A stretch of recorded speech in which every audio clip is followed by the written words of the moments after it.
Hello friends, this is me, your host. Welcome back to our channel. I hope you all are well and doing great.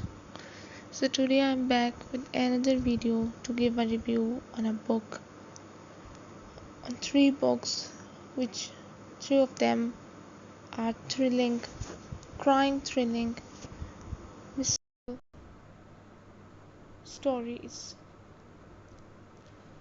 So let's see which one is the most thrilling one. So the first book we have is Counting Crows by Joe Taylor.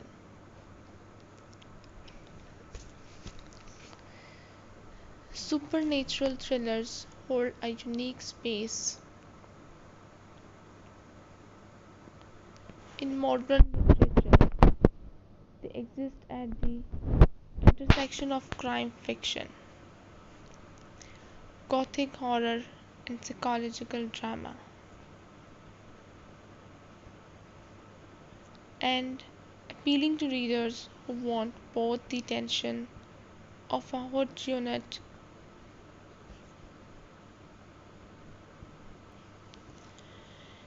and the dread of unseen forces at work. Joe Taylor's Counting Crows, the opening entry in the Lon Turner supernatural thriller series,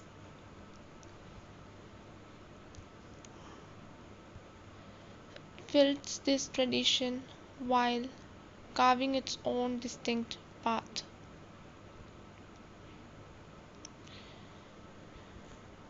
Published as the first of multiple books following Lon Turner, a haunted ex-SAS soldier, Counting Crows is more than just a murder mystery. It is a story about trauma, folklore,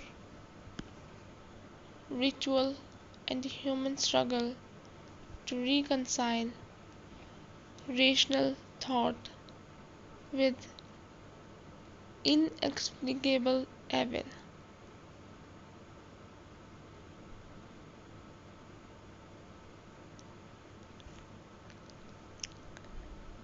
This review will examine the novel in detail, covering plot, characters' arcs, thematic undercurrents, style, setting, and genre replacement, while also offering a critical evaluation of its strengths and weaknesses. The goal is not only to summarize but to but to interpret Counting Crows as a literary work that both entertains and provokes deeper reflection.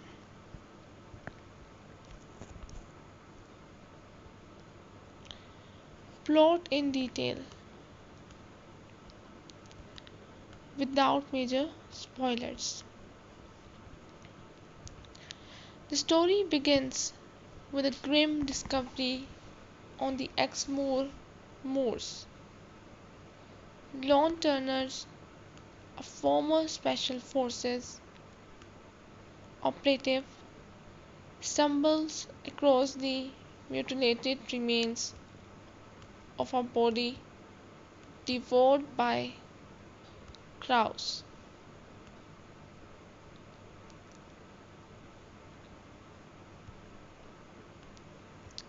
The imagery is not only grotesque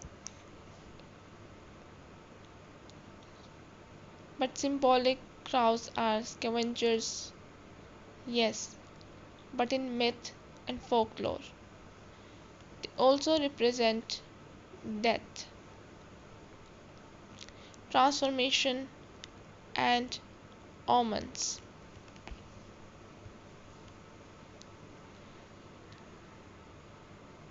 At first glance, it seems like a violent crime, but the manner of killing hints at something older and more ritualistic. What could have been just another case of brutality?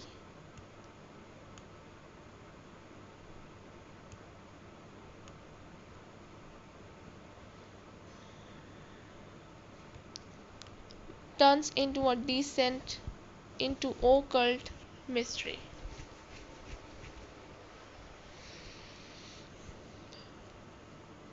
Turner is reluctantly drawn into the investigation.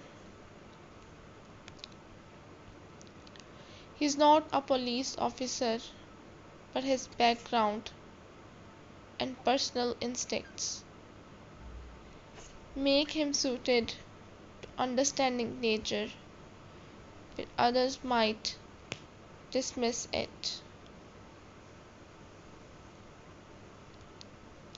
His ally in this journey is Ella Morgan,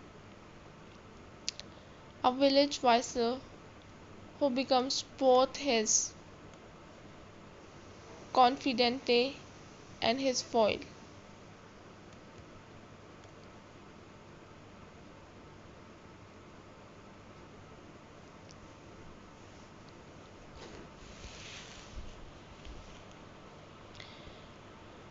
As they probe deeper, they uncover threads of ancient cult practices, ritual murders, and shadowy figures operating in the margins of society. But the more they learn, the more it becomes that the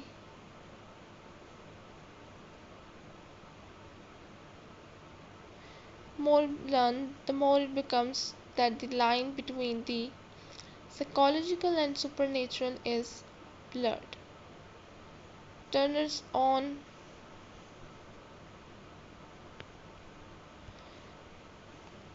traumatic memories of war feed into the unsettling atmosphere, raising questions about whether the horrors are external or reflections of his damaged psyche. The tension escalates toward a confrontation where the occult and the rational collide. Without giving away spoilers, the climax delivers both resolution and lingering unease, setting the stage for future entries in the series.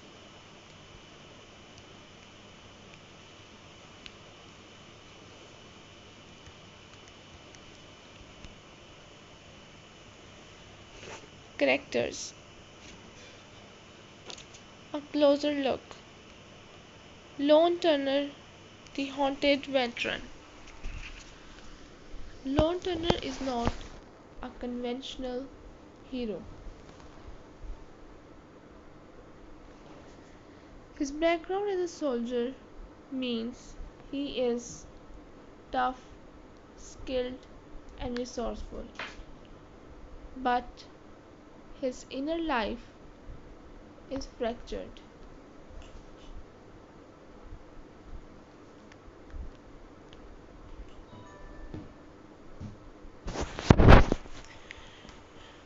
He is haunted by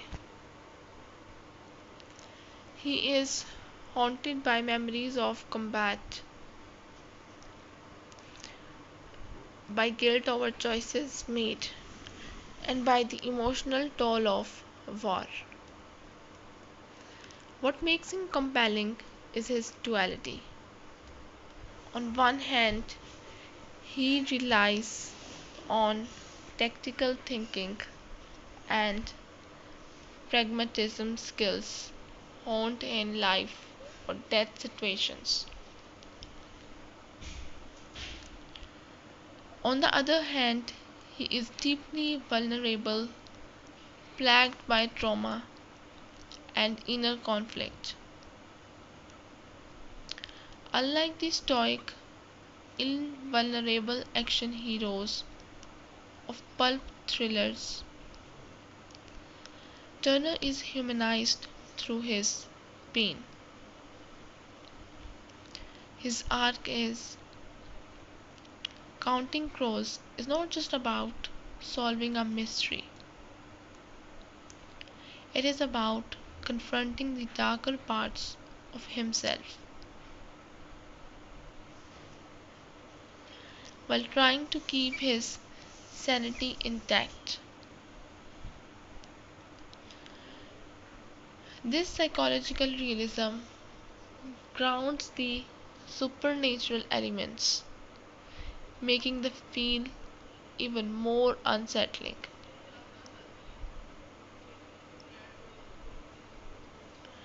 Ella Morgan, Fate and Rationality.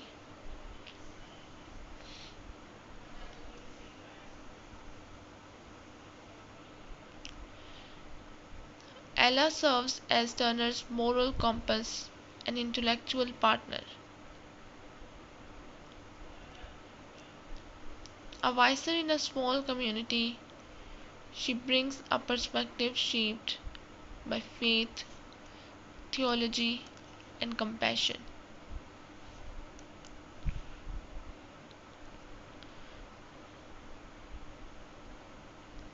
Yet she is not naive. She is capable of questioning, doubting, and analyzing. Ella's presence is significant because she represents the spiritual counterbalance to Turner's militaristic worldview, where he sees threats and tactics.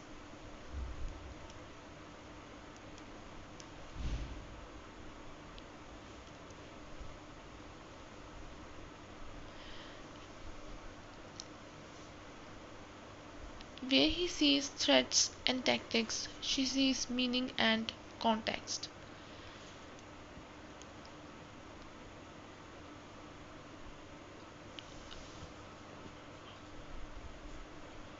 Their partnership is not romanticized but built on mutual reliance.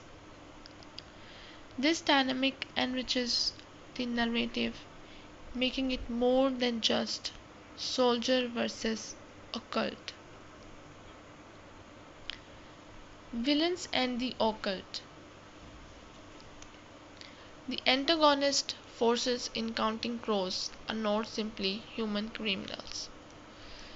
They tie to ritual and cult practices that reach back into England's folkloric past. This makes the danger both tangible and symbolic. Unlike thrillers where the villain's motive is money, revenge, or power, here the evil feels primal and timeless, as if it has always been lurking in the landscape, waiting for the right moment to re-emerge. Atmosphere and setting. The setting is one of the novel's greatest strengths. The Exmoor moors are depicted with haunting precision.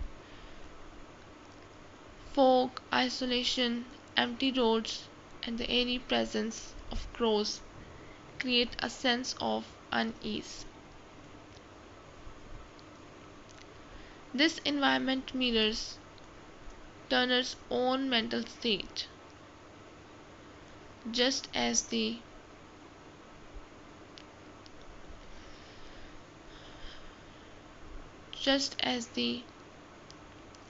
moors are obscured, shifting, and hard to navigate, so too is Turner's psyche, clouded by memory and trauma.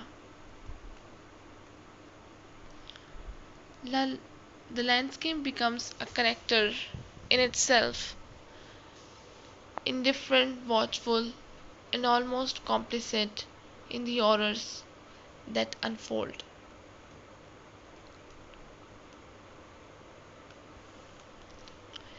In this way, Taylor follows the Gothic tradition of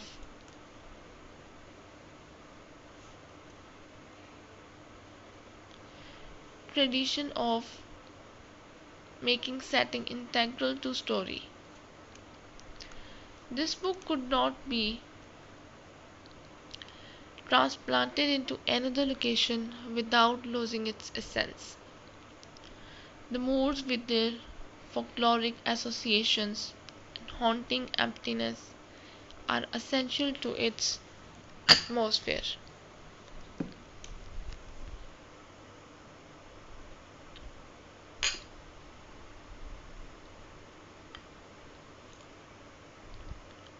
Themes and symbolism. Trauma and survival. Turner's military past is more than just backstory. It is a lens through which he experiences the world. His trauma shapes his reaction, his skepticism, and his inability to fully trust others. The supernatural horrors he faces echo his inner battles, suggesting that true the true terror is not just external but also psychological. Faith versus rationalism.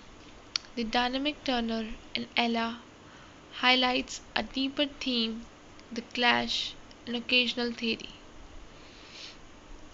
Between faith and rationalism, Turner represents reason, strategy, and skepticism, while Ella represents spirituality and moral conviction and openness to the unseen.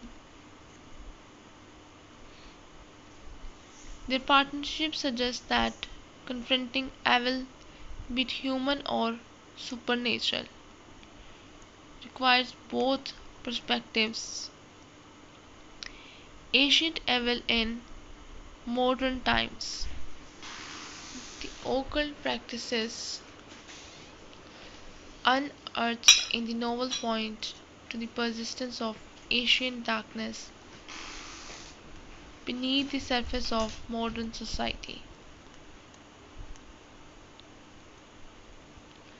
No matter how rational or technologically advanced humanity becomes, there are always remnants of older, darker forces that resists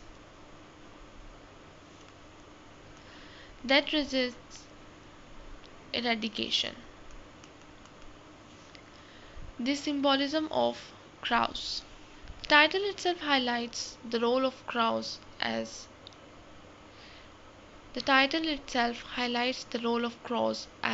symbols.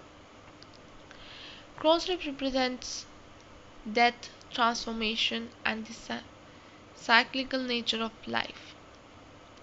The presence in the story is never incidental. They act as omens, witnesses, and scavengers, reminders of mortality and the inevitability of decay. Writing style and technique. Joe Dillon's writing style is accessible yet richly atmospheric. His sentences are crisp during action sequences and more lyrical in descriptions of setting. This balance allows the novel to shift between the tense urgency and haunting stillness. The narrative uses short chapters to maintain momentum, while the descriptive passages slow the pace in moments of dread. The effect is a rhythmic experience that mirrors the push and pull of fear, rising tension followed by airy calm.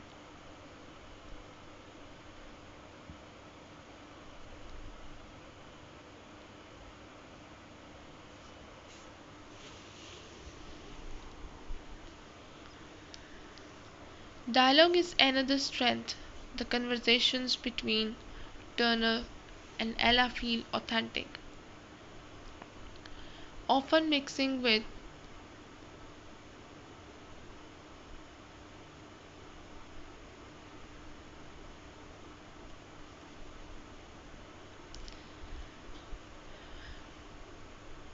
this not only fleshes out the characters but also deepens the thematic exploration of faith and doubt.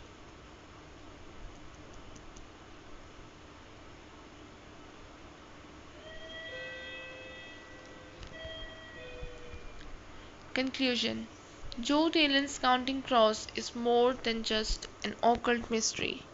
It is a meditation on trauma, faith, and the persistence of darkness in both human history and the human mind. Its greatest strength lies in its atmosphere, character depth, and thematic richness.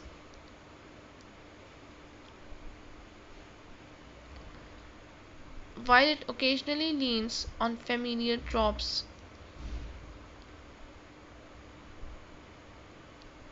it remains a powerful and engaging entry into the supernatural thriller genre. For fans of Stephen King, Phil Rickman, or anyone who loves the airy blend of folklore and modern suspense, Counting Crow is a rewarding read.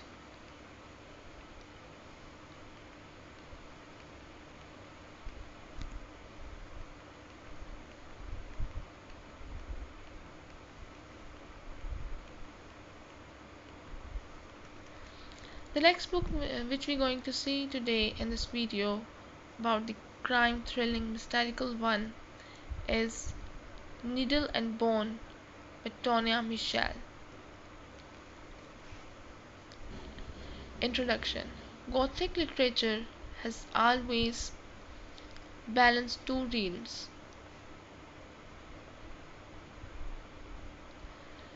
the known and the unknowable, the scientific and the supernatural. Tonya Mitchell's Needle and Bone Needle and Bone is an exemplary addition to this tradition. It does not merely borrow from Gothic tropes but anchors its story in real history, specifically the life work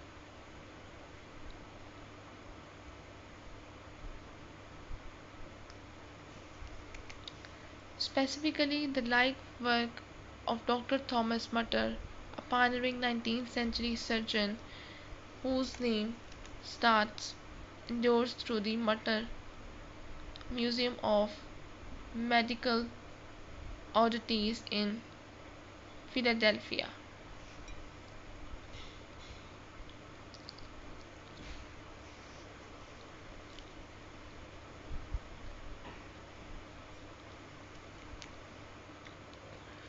At its core, the novel is about a haunted young woman struggling to reconcile the horrors of her past with the frightening world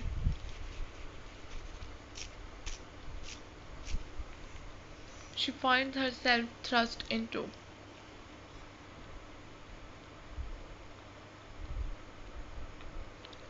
Blending history, Gothic atmosphere,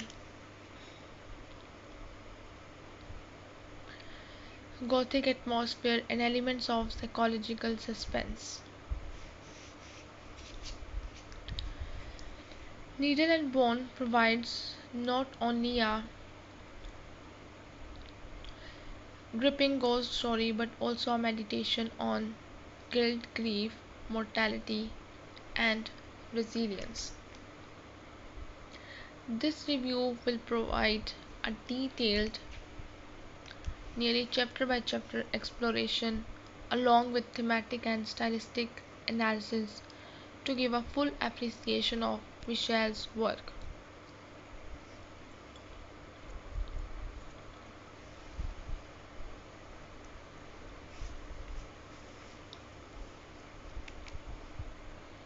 Plot overview.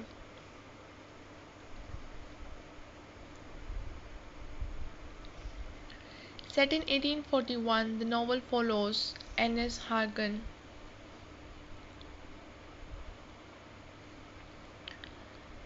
a 17-year-old girl who flees New York after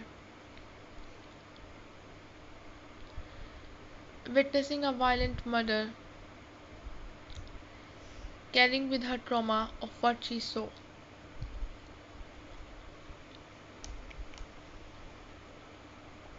And the ghost of the murdered girl, she arrives in Philadelphia, where she finds refuge in the households of Dr. Thomas Mütter.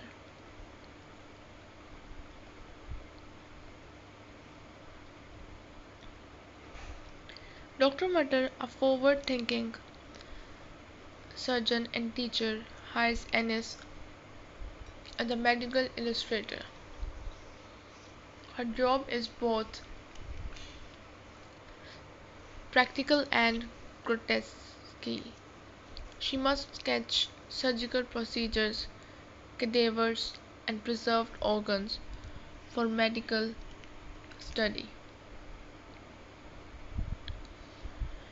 But Philadelphia proves to be no safe haven. The ghost of the murdered girl continues to follow her, whispering guilt and demanding acknowledgement. Meanwhile, the murderer she fled from is not far behind.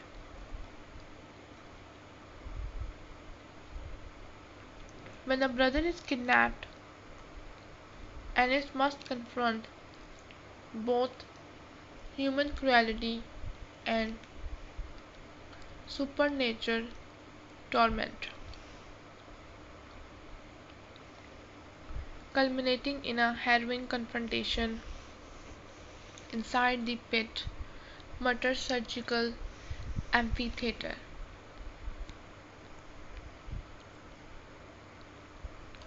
Chapter by chapter commentary, spoiler light. Chapter 1 to 3, Flight from New York.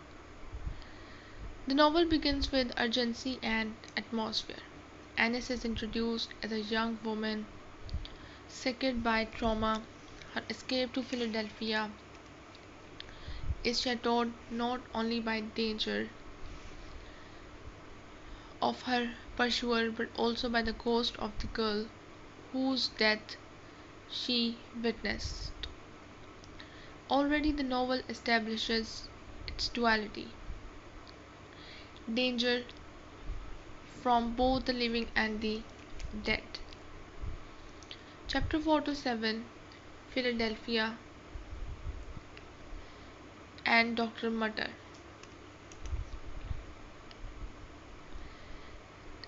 These chapters introduced Dr. Thomas Mütter and his surgical world. Michelle paints him as charismatic, intellectual, and progressive. A man fascinated by medicine's possibilities but unafraid of its grim realities.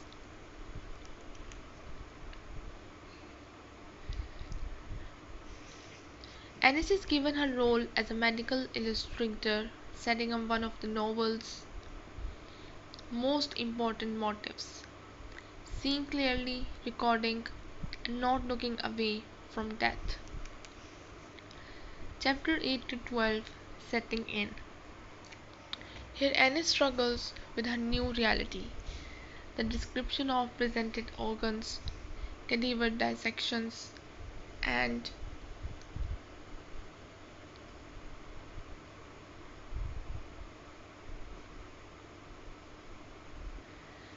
clever dissections,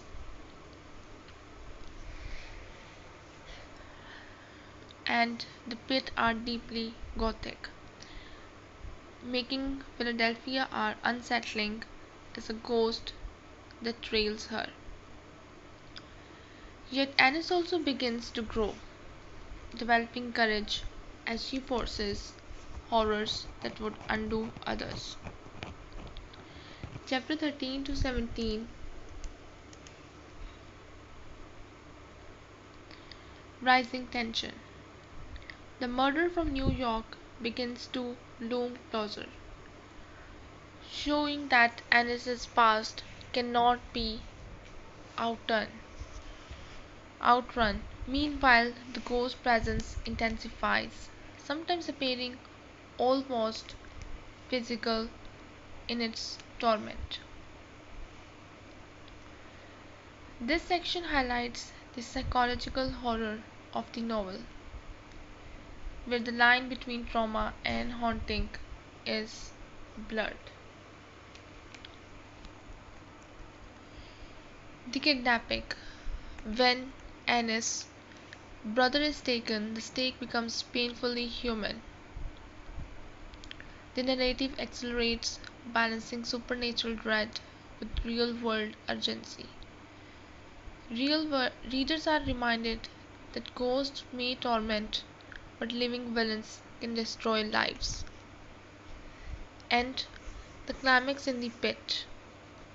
The final act takes place in the pit, where Dr. Mütter teaches his students through life surgeries.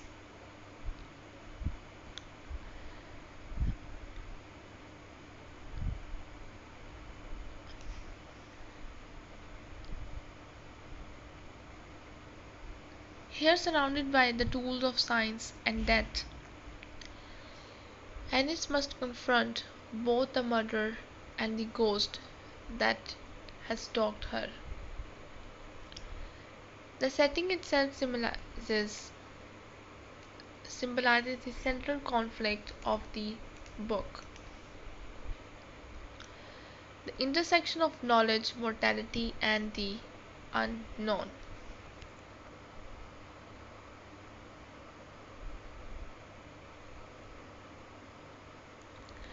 Literary style and atmosphere. Michelle's prose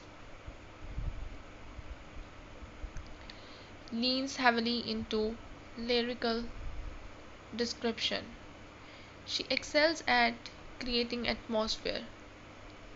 Settings are dark, sensory rich, steeped into Gothic detail. Tone is consistent, sensory rich, balancing dread with moments of resilience. Symbolism is woven naturally with needles, bones, and illustrations, serving as recurring motifs.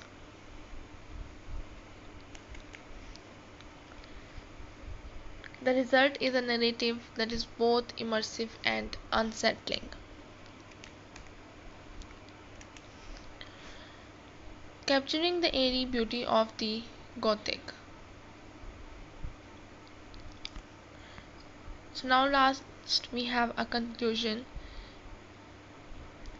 Tonya Mitchell's Needle and Bone is a modern Gothic novel that honors its literary ancestors while carving out its own niche. By intertwining ghost story, historical fiction,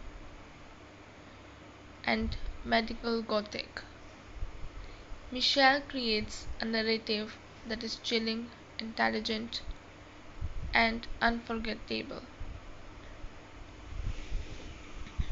Annis Hargrave emerges as one of the more compelling Gothic heroines of recent years, and the novel's climax in the pit secures its place as a work that lingers long after the last page.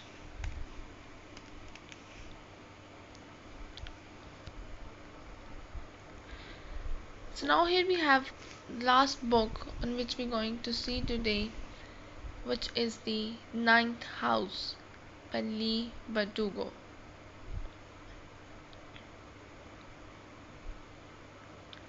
Introduction.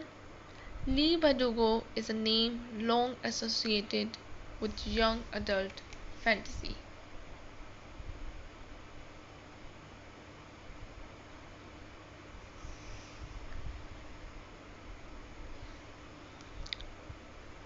Especially through her best-selling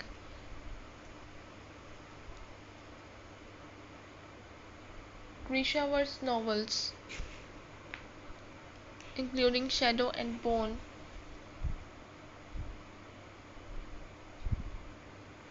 2012, and Six of Crows, 2015.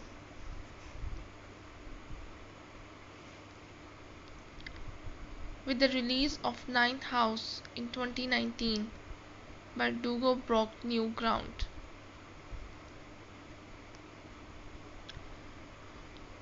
This was her first adult fantasy novel, and it represented a dramatic tonal shift from her earlier work, where her YA novels carries adventure, romance, and camaraderie.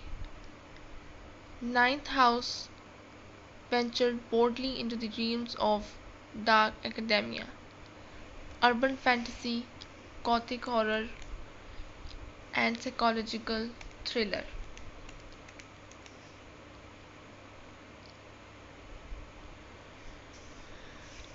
The novel is set in Yale University, an institution steeped in prestige, tradition, and secrets. Bardugo herself is a Yale graduate, and her insider's perspective on the Ivy League lends the book a rich authenticity.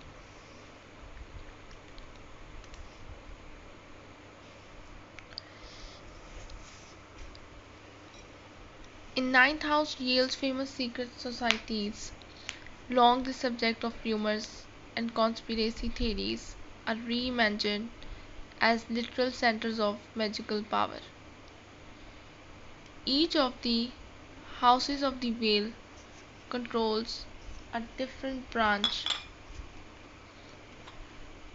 of occult magic, from prophecy to necromancy, and these powers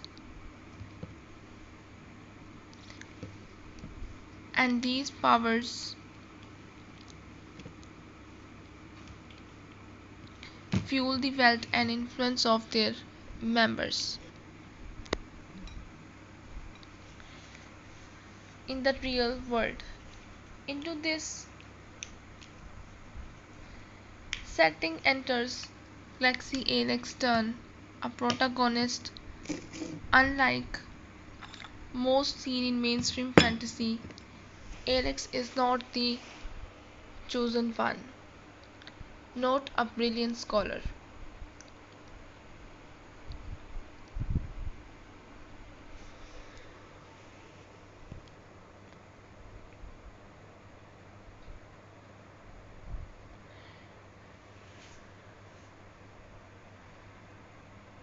not even an ambitious dreamer. Instead, she is traumatized, working class Latina who has lived through abuse, addiction, and violence. Her admission to Yale is not based on grades, but on her unique ability to see ghosts.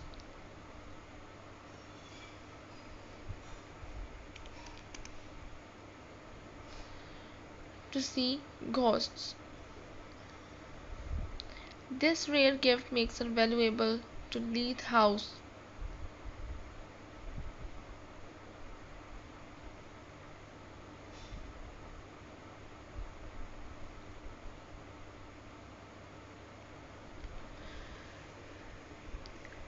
To Lethe House, a secret society tasked with overseeing the magical activities of the others.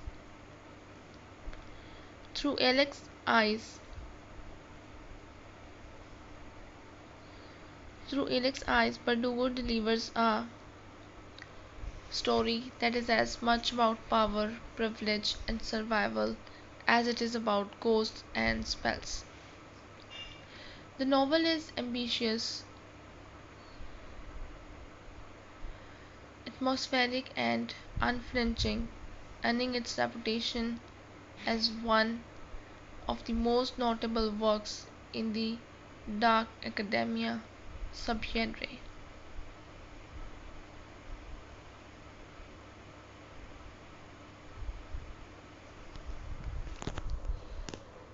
Plot summary. At its core, Ninth House is a mystery wrapped in a fantasy framework. Alex Turn is recruited to Yale after surviving a brutal accident in Los Angeles.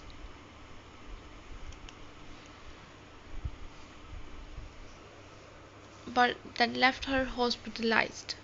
The incident is shrouded in mystery, but it makes one thing clear. Alex's life has always been entangled with death and the supernatural.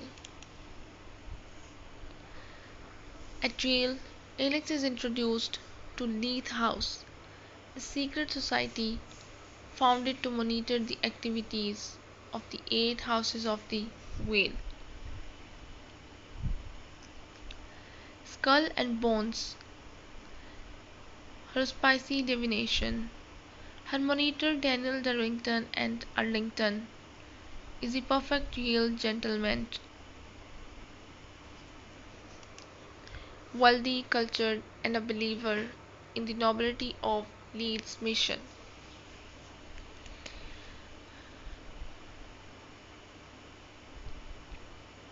He takes Alex under his wing, though the two are polar opposites.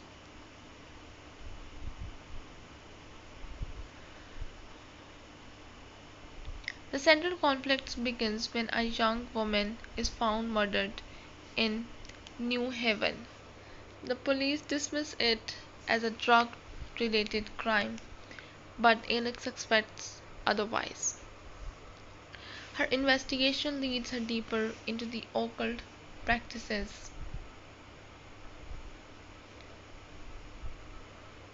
occult practices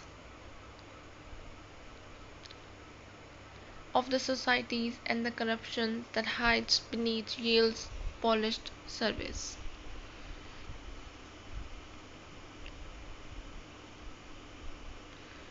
Meanwhile, Darlington vanishes under mysterious circumstances, leaving Alex to shoulder Lee's responsibilities alone. Haunted by ghosts, both literal and metaphorical, Alex must confront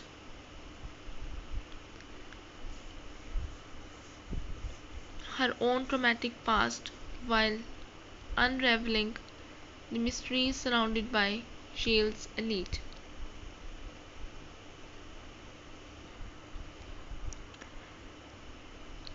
Section by section analysis. Alex's arrival. The novel opens by contrasting Annis's raw background with the refined world of Yale.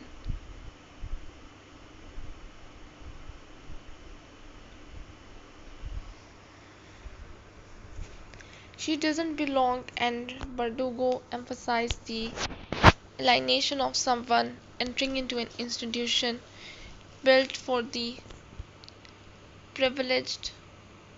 Her gift, the ability to see grace,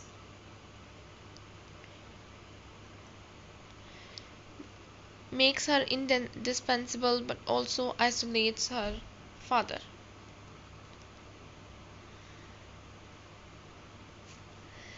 Mentorship with Darlington. The flashback chapters of Alex training with Darlington provide a fascinating look at their dynamic. Darlington represents Yale tradition, wealth, wealth, and responsibility. Alex represents survival, grit, and outsider. Perspective. The relationship, full of tension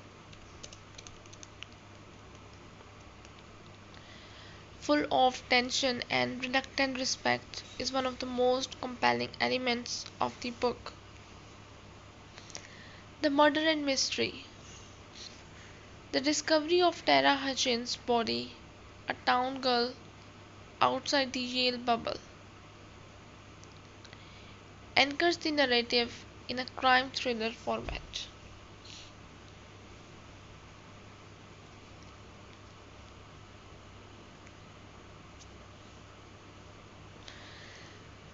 The murder mystery. The discovery of Tara Hutchins' body, a town girl outside the Yala bubble, anchors the narrative in a crime thriller format. Her death raises questions about whether the secret societies extend their reach beyond the ivory tower.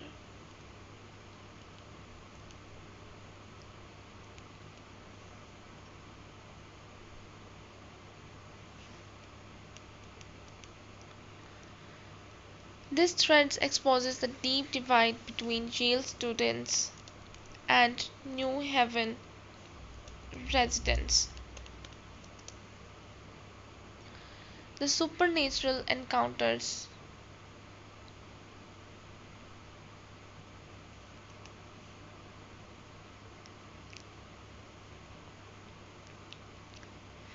The supernatural encounters, Alex's interactions with Grace,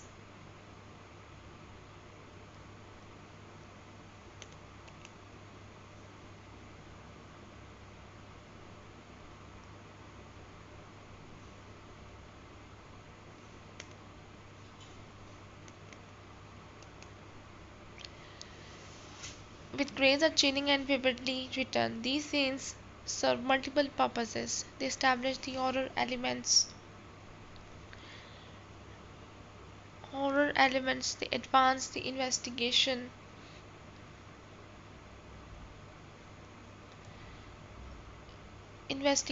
and they symbolize Alex's inability to escape her past. Some ghosts are pitiable, while others are predatory, echoing the blurred lines between victim and aggressor in Alex's own history.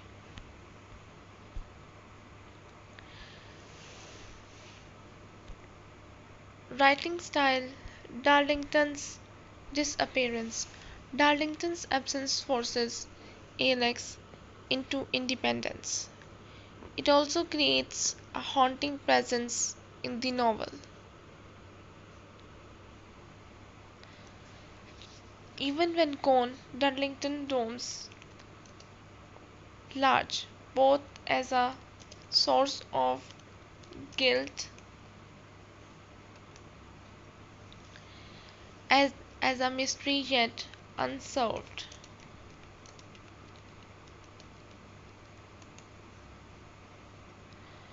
His fate becomes one of the book's most pressing questions,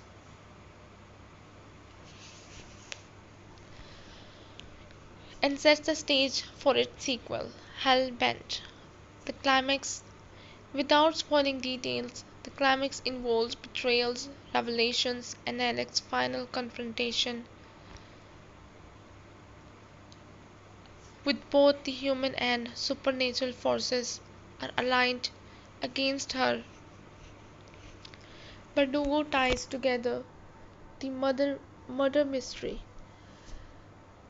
the corruption of the societies, and the Alex's personal arc of survival and self-realization. Writing style and atmosphere. Bardugo's prose in Ninth House is deliberate and layered. She blends realistic detail with the uncanny. The descriptions of Yale's Gothic architecture, underground tunnels, and the ritual chambers create a vivid sense of place.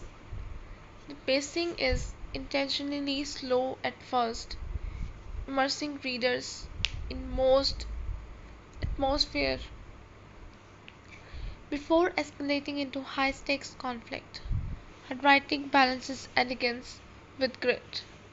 High academic language sits alongside street slang, mirroring Alex's position between two worlds.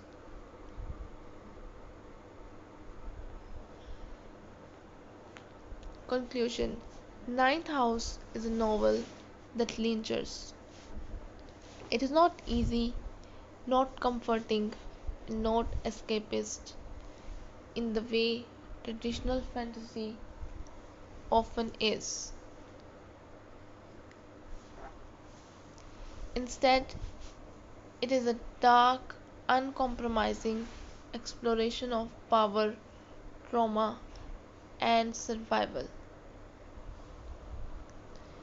Leigh Bardugo has crafted a his story that is much about the ghosts of privilege and history as it's about literal spirits.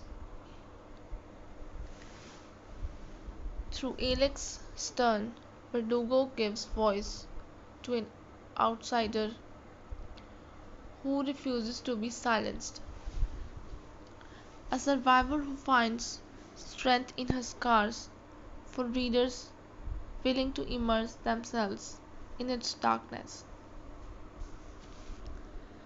Ninth House is a rewarding, thought provoking, and unforgettable journey.